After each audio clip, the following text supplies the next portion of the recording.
Hey everyone, GuardianE here with another live reaction and first impressions video for Fire Emblem Heroes. Tonight we're going to be getting the new Halloween banner. The new Halloween unit silhouettes were revealed yesterday. A lot of speculations running rampant about what it could entail, so let's take a look together, see what they have in store for us for this holiday season. Okay, let's see what they've got for us. Start this party. Costumed and ready for candy. Special heroes to battle. I am excited about this one. Moonlit Witch. So, what do you think? Pretty Oh, cool costume, right? Mia. Oh, she's a flying healer? Are you serious? I mean, I always wanted a flying healer. I didn't think that it was going to be Mia, but she looks pretty cool. I like her costume design. Beverage Ninja? Ooh, Kagero! And she's dressed as a maid. That's awesome. Bottled Juice Plus. Bold Fighter. Wait, she's an armored unit? I'll take your candy. Okay. She'll take my candy. Alright. Forbidden Teas? For you. Niles. Okay. Devilish Bow. Very appropriate. Very appropriate for Niles. Oh, I like the little pitchfork arrows. Spooky Monster. Oh, it's Myrrh. Oh my god, she's another armored. What is with all of these armored units? Come on, Intelligent Systems. Okay, and she transitions into a regular dragon sprite. Couldn't you at least like put horns on it or something? Okay, so we've got Mia, we've got Myrrh, we've got Niles, and we've got Kagero. And this map has nothing else to reveal. Okay. Alright, so that's everybody. Me personally, I'm a big fan of Kagero, so I will actually probably be pulling for Kagero. I didn't actually see what everybody's movement type was. I saw that Kagero was an armor. I saw that Myrrh was an armor. I saw that Mia was a flying healer, which is, again, something that I've been wanting for quite some time, so I'm kind of excited about that. I'm not a huge fan of Mia as a character. I think she's okay. Again, I wouldn't say that I'm a huge fan of her, but a flying healer is something that I've wanted in the game for a while. I was kind of hoping that that would eventually at some point be a Camilla alt, but that's okay. We're getting a flying healer, we're getting some armors. I didn't see what Niles was other than an archer, but let's go back, replay the trailer, take a closer look at the artwork, take a closer look at the skills, and lay down some first impressions. So let's restart it now.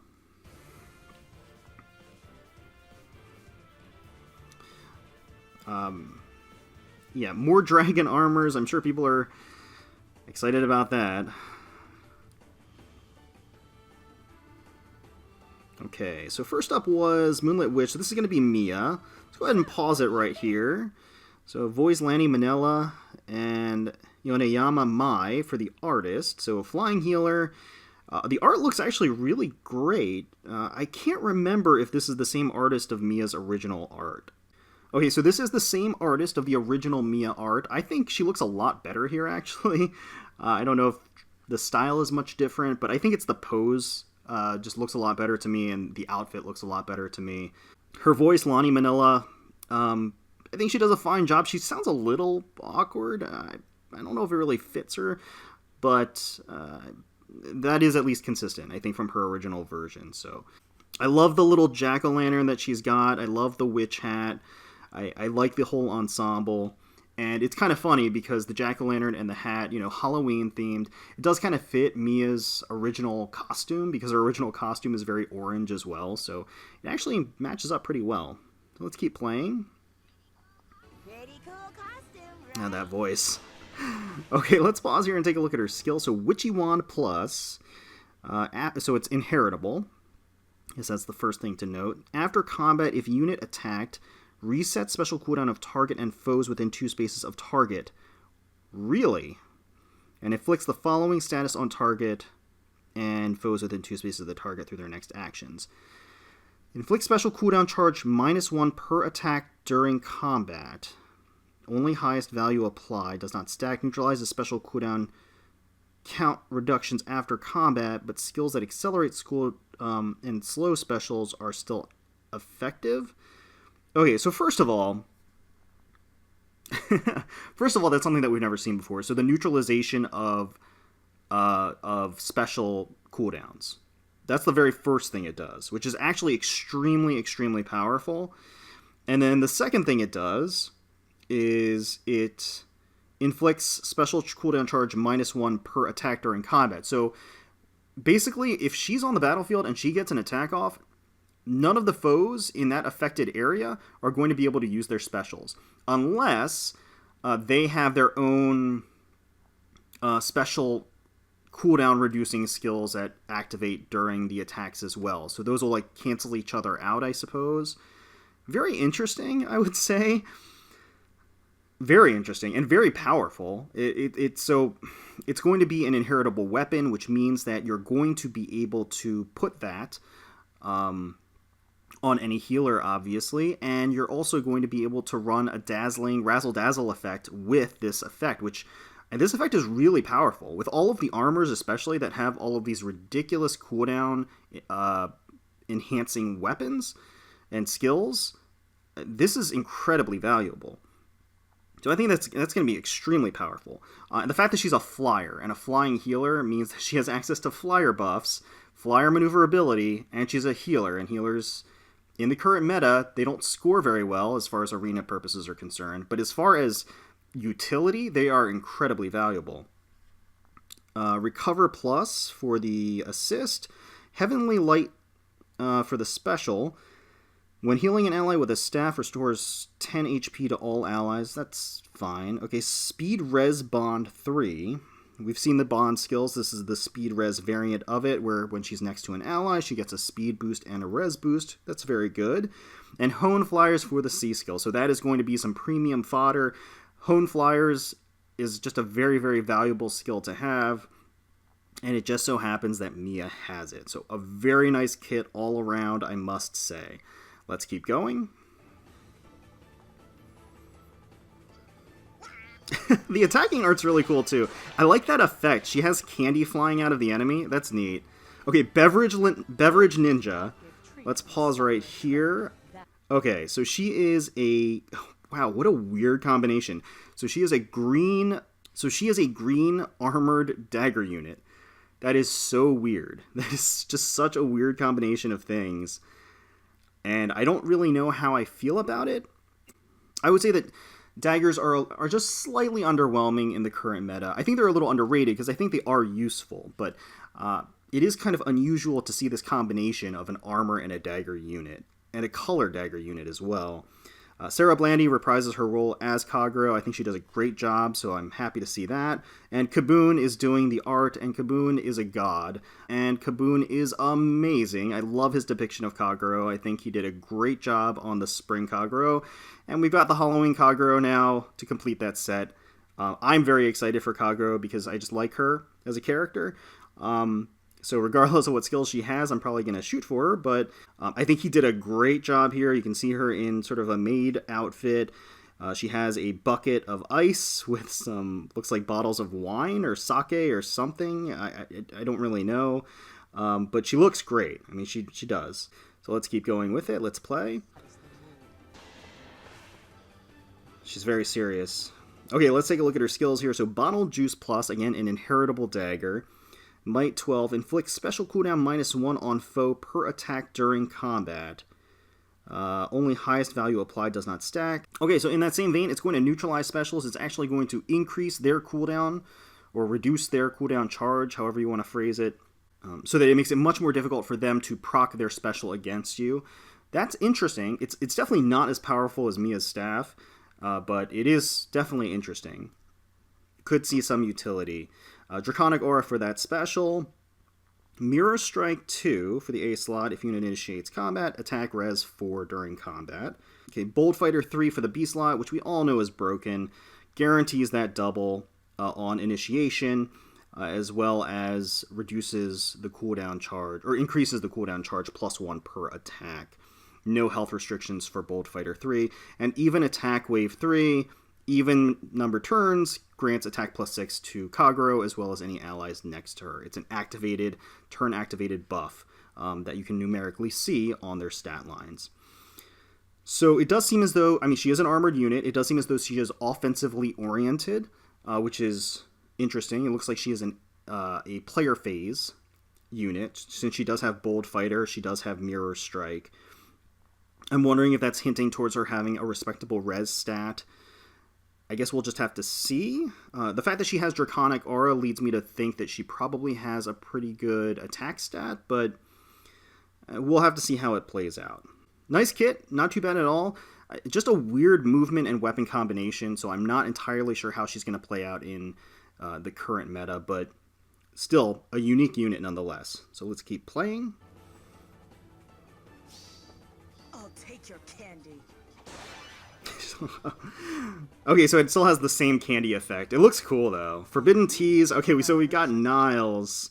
Let's pause here. Okay, Michael Sinterniklas. Artist is Yura. Okay, so Yura is doing the art again for Niles. And I think he did a great job. I mean, the design of his costume is pretty awesome, and that bow looks amazing. I like the color palette. I like the sort of little cape and the horns. And the sort of motif of being a devilish character definitely fits the style and personality of Niles. So Yura is doing the art for Niles, and I think they did a great job here as well. I think the skin tone is kind of a little off from Fates. I mean, that was also the case for the original Niles Cruel to Be Kind, where they were going sort of for this olive look, whereas in Fates he had more of like a tan look, but he doesn't look as sickly here. I don't know if that's just because of his pose or what it is, but he looks good. I do like how they designed him, so pretty nice. But he is an armored unit, which I'm honestly getting kind of sick of. I'm sick of getting all of these armored units. I don't care about armored units. I don't want more armored units. I don't need more armored units. They don't interest me. And I know me personally, I'm a little biased because I don't really use armored units that much, but it just seems like we've been getting a lot of armored units, and quite frankly, I'm getting kind of sick of them. But we've got an armored blue archer, which is interesting. I think that's also a unique combination of movement type and weapon that we haven't seen yet before. So let's keep going with this. Let's play. Okay, let's pause here and take a look at his skills. So we've got a Devilish Bow Plus, again, an inheritable weapon. Might 12, effective against flying foes, not too surprising. Inflict special cooldown charge -1. So again, we're going to see this cooldown neutralizing effect on these weapons. Smite for the assist. Swift Sparrow 2. Okay. Is he the first male character with Swift Sparrow? I might be missing one. Maybe one was released recently that had Swift Sparrow 2. You know what? I think there was. Was Lewin? Did Lewin have Swift Sparrow 2? I don't remember. It doesn't really matter. So he has Swift Sparrow 2. It's a great offensive A slot. Increases your attack and speed +4 when initiating. Attack speed link 3 for the B slot. If movement assist is used, like reposition shove, is used by unit or target's unit, grants attack speed +6 to unit and target ally. Okay, so that's actually pretty awesome as a support, I would say, since... Okay, so he's an armor. If you're going to run Armor March or Armor March Seal with him or Armor March on an ally, then they'll have additional movements. So in that event, you may end up using Reposition, you may end up using Swap, you may end up using Pivot. But in any of those instances, attack speed link will come into play, which will give plus attack speed and attack. And then he's also equipped with Fortify Armor, which means that if he was next to that unit, he also gives a +6 boost to defense and res. So, not bad. Sort of an interesting mix of offensive and support skills. Nothing crazy stand out to me, but definitely good fodder regardless.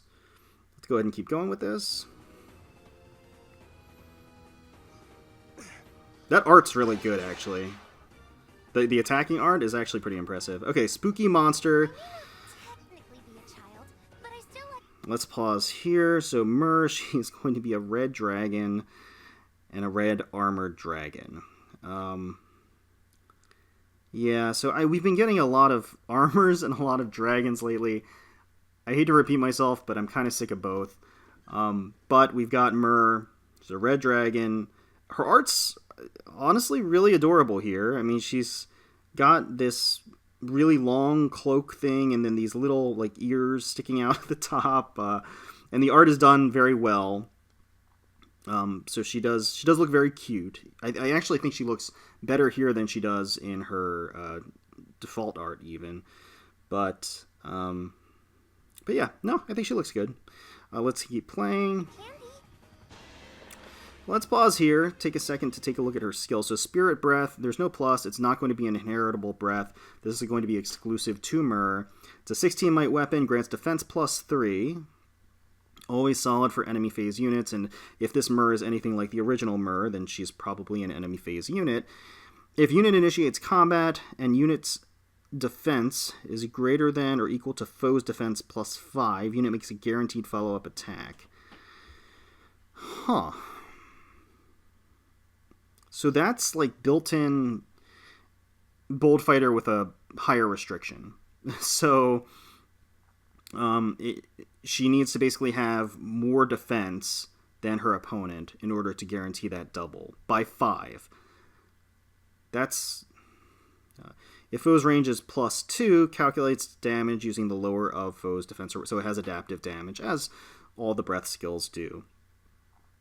That leads me to believe that she's going to have a pretty darn good defense stat, and obviously Spirit Breath gives her plus 3 innately, so really what you're looking at, depending on what her stat spread is, you really just need 2 native defense more than your opponent in order for this effect to take place, which honestly, given the recent stat lines that we've seen of these characters, of dragons and of armors, I would not be surprised if she has ridiculous defense, so we'll just have to see how that plays out, but I could see that being very, very strong. Bonfire for the special, as if to drive home the fact that her defense is going to be very high, they give her Bonfire, which is a skill that scales to her defense, and we can actually see in the animation, we can calculate what the Bonfire damage is.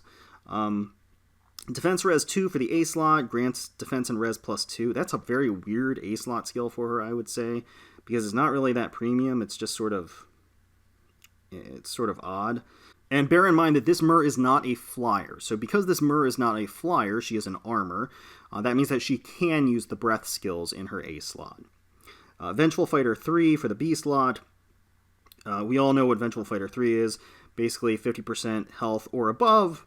If the foe initiates combat on you, you get special cooldown plus 1, and you get a guaranteed double on the counter.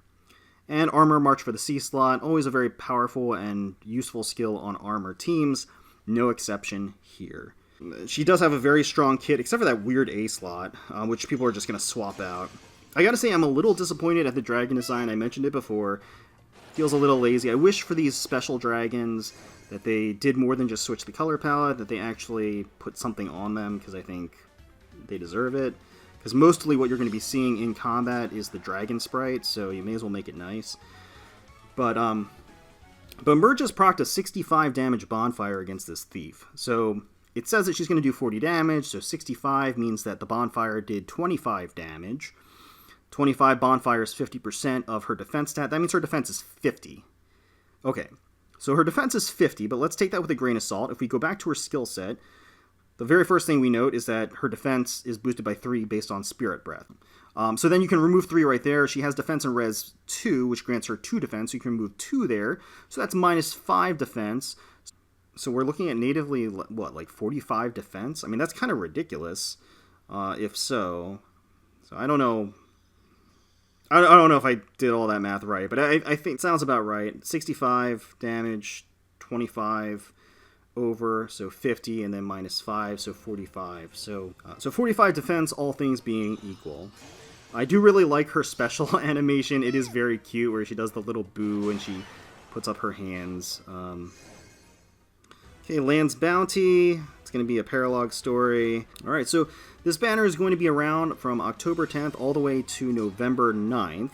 So we will have all month, which is kind of nice. That's not something that we had an option for last year, so it is nice to be able to summon for these units during the appropriate season. One nice thing to note is that there isn't any color sharing, so every single one of these units is a separate color. If you're hunting for a particular color, you can just snipe on that color safely. It is a 4-person banner, which means you have just a little under 1%, about 0.75% for any of these units to appear in any given stone on the 5-circle stone upon entering the circle. So let me know in the comments below which units you're excited for, which units you're going to be pulling for. Me personally, I think I'm going to be going for Myrrh or Kagero are the standouts to me. Kagero just because I'm a fan of her character, Myrrh because she's the first flying healer in the game, and they've both got some great skills to go along with it. I hope you enjoyed, and if you did, please feel free to leave us a like, comment, and subscribe to the channel for more Fire Emblem Heroes content. We thank you so much for watching. We really, really do appreciate you coming along the ride and watching the trailer with us for the first time. And until next time, let's protect those skies.